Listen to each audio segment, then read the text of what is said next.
안녕하세요. 모진 시집살이와 허수아비나 다름없는 남편 때문에 이혼을 결심한 30대 여성입니다. 남편이 이제껏 잘 참고 살다가 왜 그러냐고.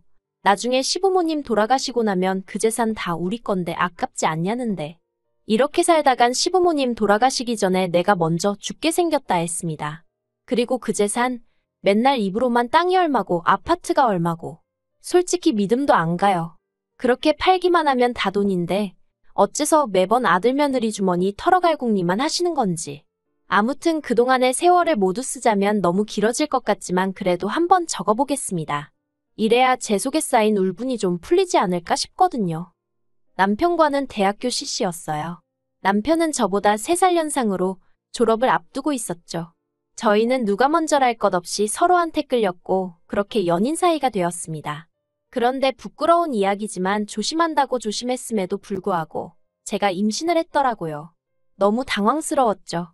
상황이 상황인지라 기쁘고 그런 것도 느낄 새가 없었고 그저 이 일을 어떻게 해결해야 하나 그 생각만 들대요.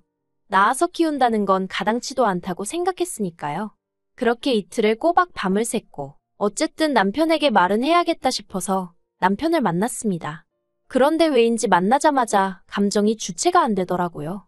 그래서 한참을 그렇게 영문도 모르는 남편 앞에서 눈물을 쏟아내곤 임신 사실을 고백했어요. 그리곤 걱정 말라고 지울 거라고 덧붙였죠. 그런데 남편도 당연히 지우자고 할 줄 알았는데 남편이 울며 불며 매달리는 거예요. 자기가 무슨 수를 써서라도 책임지겠다고 그러니 지우지 말고 낳아서 키우자고요. 그리고 그런 남편을 보니 굳게 먹었던 제 마음이 흔들리대요. 이 사람을 믿고 한번 따라가 볼까 싶었달까요. 사실 저는 배경이 좋지 않아요. 더 정확히 말하자면 가정환경이 불우했다고 해야겠네요. 제 이야기를 조금만 해보자면 저희 친정부모님은 제가 중학생일 때 이혼을 하셨고 이후로 저는 친정어머니와 지내기 시작했어요. 그리고 솔직히 친정어머니와 지내는 건 쉬운 일이 아니었습니다.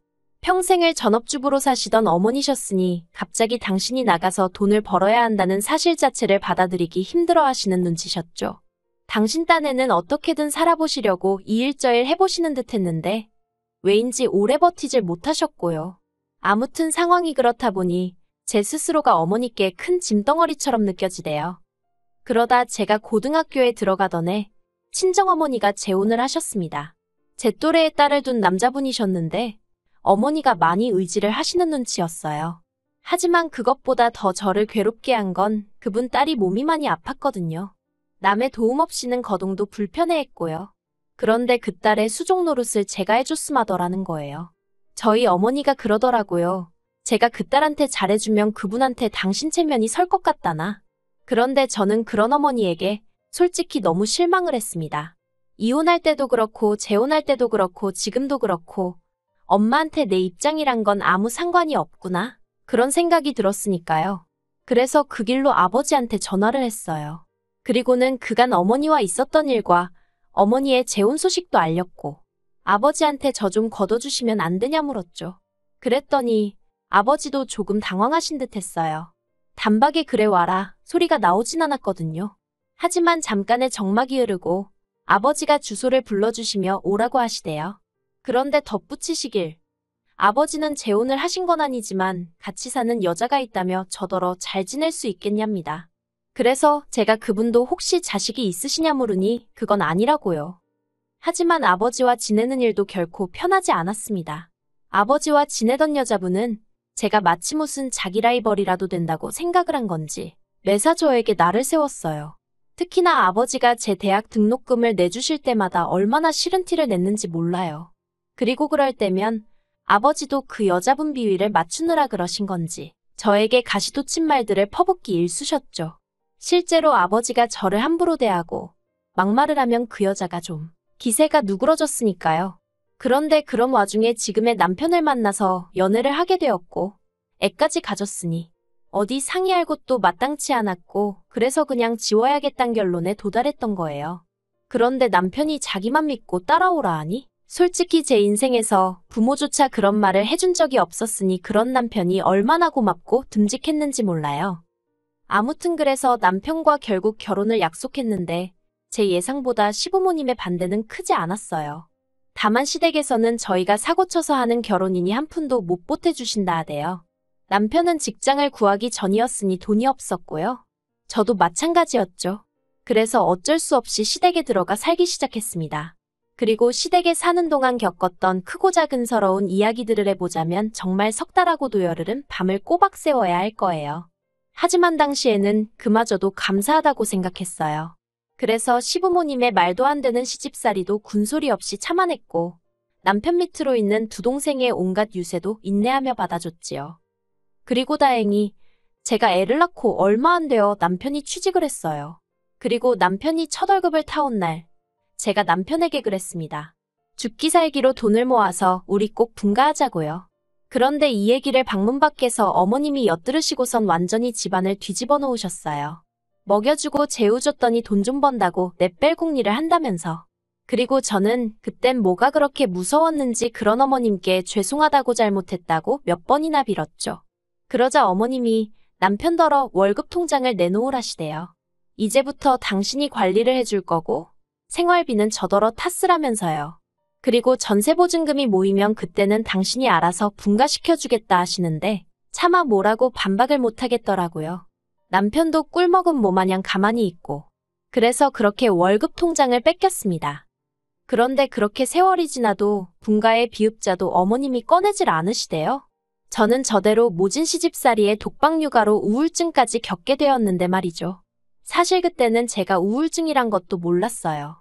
병원에 한 번 갈래도 어머님한테 어디가 어떻게 안 좋고 그런 이야기를 다 해야 했는데 한 번은 제가 열이 39도 가까이 났는데도 별거 아닌데 엄살이라 안 된다고 하시는 분이셨으니 아무튼 그러다 하루는 저는 기억도 잘 안 나는데 남편이 말하길 제가 베란다 난간위로 올라가고 있더랍니다. 그러면서 남편이 자기는 정말 제가 죽는 줄 알았다고. 그리고 이 일로 남편이 뭘 좀 느꼈는지 어머님께 자기 돈을 돌려달라 하대요. 저희 분가하겠다고요. 그러자 또 시부모님 두 분 다 난리가 나셨죠. 배은망덕하니 어쩌니 하면서. 그리고 그 과정에서 알게 된 게 어머님이 모아주신다던 남편의 월급은 온데간데 없었습니다. 어쩐지 시부모님은 두 분 다 일도 안 하시는데 어떻게 저렇게 사시나 늘 궁금했거든요. 그런데 그게 다 저희 남편이 벌어온 월급 덕분이었던 거죠. 아무튼 그 일로 남편과 시부모님이 크게 싸웠고 시부모님이 저희더러 집안에 분란 일으키지 말고 제주 있으면 나가 살라대요. 그리고 결국 제가 친정에 연락을 했어요. 친정어머니한테 그간의 이야기를 하곤 얼마가 되던 좋으니 마지막이다 생각하고 돈 좀 빌려달라고요. 그랬더니 친정어머니가 저더러 왜 그러고 사냐면서 엉엉 우시대요. 저도 뭐라고 말을 해야 하나 싶었어요. 엄마 탓이라고 원망이라도 해볼까? 그런데 그래봤자 달라지는 게 뭐가 있나 싶은 거예요. 그래서 그냥 저도 엉엉같이 울었습니다. 친정아버지 반응도 비슷했어요. 애비 노릇을 못해줘서 미안하다고. 아무튼 그래서 어찌저찌 2,500만 원이란 돈을 마련했고 그렇게 저희가 분가를 했습니다. 그런데 저희가 분가를 하고 나니까 그때부터 어머님이 매일같이 전화를 하셔서는 사람을 집요하게 괴롭히시대요. 니네만 잘 먹고 잘 살면 다냐면서. 가족들은 안중에도 없냐 별의별 억지를 쓰셨죠. 그리고는 급기야 남편이 받아오는 월급의 절반을 요구하셨어요. 당신들도 먹고 살아야 할 거 아니냐면서. 그리고 결혼도 안 한 동생들은 저렇게 내버려 둘 거냐. 그래서 제가 친정의 돈도 갚아야 하고 안 된다고 했거든요. 그랬더니 친정에서 너한테 해준 게 뭐가 있냐면서 막말로 너 배불러 오고 애 낳고 몸조리하고 그럴 때 네 옆에 네 애미가 있었냐 내가 있었냐. 솔직히 옆에 계셨던 분이 어머님이었던 건 사실이었죠. 다만 저를 위해 있어주신 게 아니셨지만요. 하지만 이런 이야기까진 안 했고 아무튼 월급의 절반씩이나 드릴 수는 없다고 했어요. 그리고 결국 달에 30만 원씩 드리는 걸로 합의를 봤는데 저더러 이기적인 X라고 하시대요. 하지만 그래도 분가 후에는 일이 좀 잘 풀려갔어요. 아이는 어린이집을 보내고 저도 그 사이에 아르바이트를 시작했거든요. 그랬더니 돈이 곧잘 모여서 애 유치원 들어갈 때쯤에는 그래도 남들 하는 거 흉내는 내고 살게 되대요. 게다가 어쨌든 신우랑 시동생 다 대학 졸업하고 자기 밥벌이까지 하게 되었으니 시댁에 들이던 생활비도 줄였죠. 물론 덕분에 한바탕 난리가 났었습니다. 이번엔 시부모님뿐만 아니라 신우까지 가세를 해서 아주 발악을 하더라고요. 저만 아니었으면 자기 오빠, 훨씬 좋은 여자 만나서 더 잘 살았을 거고 그 여자가 자기 집에 엄청 잘했을 거라면서요. 그래서 저도 신우더러 나도 그때 임신만 안 했으면 이렇게 살 일은 없지 않았겠냐고 했어요. 막말로 내가 시댁에 와서 뭘 그렇게 받고 누리며 살았냐고요. 그리고는 이제 더는 시댁에 아무것도 안 하겠다 했습니다. 홧김에 한 말이었지만 진심이었어요. 그리고 그 일로 시댁과 연을 끊다시피 하고 살았는데 사실 제 마음만 그랬지 남편은 남편대로 계속해서 저 몰래 시부모님께 용돈도 드리고 동생들도 챙기고 한 거 알아요. 알지만 큰 소리 내기 싫어서 말을 안 했을 뿐이죠. 그리고 그러던 와중 신우가 갑자기 언니 잘 지내냐 하면서 수작을 부리며 연락을 해왔습니다. 그리고 아니나 다를까 용건이 있더군요. 자기가 곧 시집을 가는데 남자 쪽에서 지불해오니까 자기도 한 5천은 들고 가야 될 것 같다면서 저더러 오빠랑 상의해서 돈 좀 마련해달라나요? 아무래도 남편한테만 말해서 될 일이 아닌 것 같으니 나한테 연락을 한 거겠지 싶으면서 괘씸하고 한편으론 어림없다 싶었죠. 그런데 남편이 해주자는 거예요. 그거 안 해가면 평생 눈치 보고 살지 않겠냐면서. 그래서 그거 해줬다간 너 죽고 나 죽는 거라 했어요. 당신 가족들이 나를 어떻게 대했는지 옆에서 다 봐놓고 신우가 눈치 보고 살게 되는 건 걱정이냐고 악을 쓰면서 말했죠. 그래서 결국 신우 시집 갈 때 한 푼도 안 해줬어요. 그랬더니 결국 시부모님께서 사시던 집 팔고 시동생이랑 셋이 전세로 이사가 돼요. 신우는 시집 갔고요. 제가 남편더러 겉보라고 다 방법이 있으면서 왜 우리한테 그러시는 건지 모르겠다 했습니다. 그랬더니 남편이 저더러 지독하다대요. 그러다 지난 겨울 그간 겨우겨우 모은 돈에 대출 좀 껴서 마침내 아파트 하나를 샀어요. 방 3개, 화장실 2개, 남편과 저 그리고 저희의 3 식구. 평생 살 집이다 생각하고 산 집이었죠.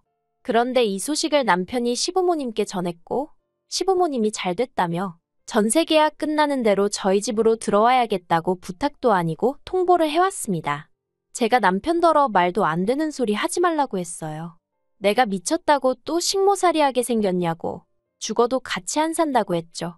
그랬더니 남편이 하는 말이 공짜로 들어오신다는 것도 아니고 지금 사시는 집 보증금 빼서 우리 주신다는데 뭐가 그렇게 문제냐입니다. 그리고는 시부모님이 돈이 없어서 그런 게 아니라 물려받으신 땅도 있고 또 지방 어디에도 집이 있고 그래서 제가 그럼 그거 다 팔아서 궁궐 같은 집 짓고 사시면 되지. 왜 합가를 하자는 거냐 따졌죠. 그랬더니 남편이 한다는 말이 가관이에요. 그건 잘 뒀다가 저희 물려주려고 하시는 거라며 시부모님도 다 계획이 있으시다나요? 어이가 없어서 다 필요 없다 했습니다. 남편더러 시부모님 계획이 뭔지 나는 모르겠고 시부모님 재산도 하나 갖고 싶지도 않다. 그러니 사람 힘들게 하지 말라고요.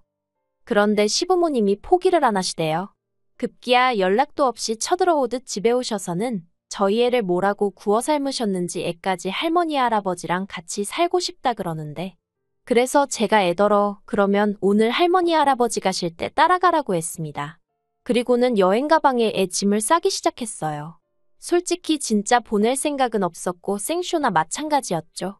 그런데 시부모님은 제가 진짜로 애를 보내려는 줄 아셨나 봐요. 저더러 진짜 모질다면서 이래서 처음부터 마음이 안 들었다나 그러더니 저더러 나무가 아니라 숲을 봐야 한다면서 자기들한테 좀 잘 보이려고 해보래요. 그러면 자기들 죽고 나서 그 재산 다 어디로 가겠냐고요. 그래서 그 재산 실컷 쓰고 돌아가시라 했습니다. 살아서 자식 괴롭히지 마시고 그 돈으로 좋은 거 먹고 좋은 데 다니다 가시라고요. 그리고는 내 집에서 그만 나가달라 하니까 이게 왜 네 집이냐 내 아들 집이지 하고 나오시는데 그럼 그렇지 그 소리 왜 안 하시나 했어요. 그래서 한번 이 집이 정말 누구 집인지 따져볼까요? 하고는 남편더러 그 자리에서 이혼하자 했습니다.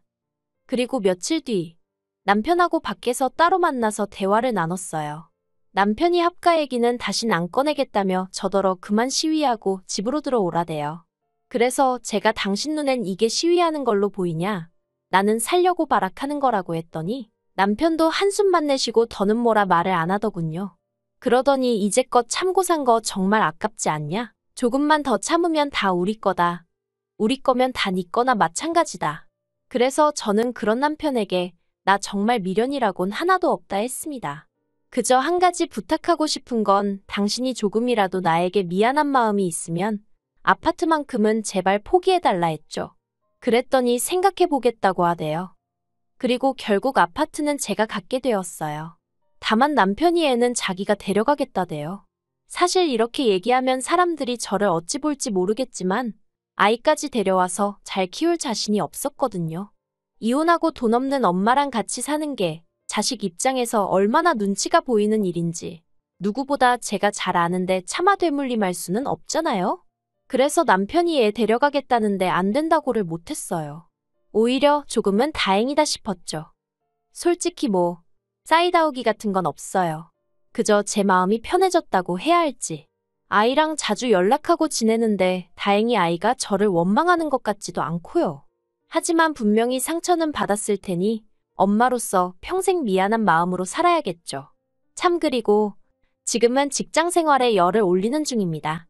그동안에도 쉼없이 일을 해오긴 했는데 이번에는 지인의 소개로 제대로 된 직장에서 정규직으로 일하게 되었거든요. 처음으로 도망치듯 쫓기듯이 하는 일이 아니라 제가 하고 싶어 하는 일이라 그런지 매일매일 즐겁고 피곤한 줄도 모르겠어요. 비로소 숨통이 트인 기분이에요. 더는 이유 없이 욕먹고 눈치 봐가며 살지 않을 겁니다. 제 인생에서 저도 행복할 자격이 있으니까요.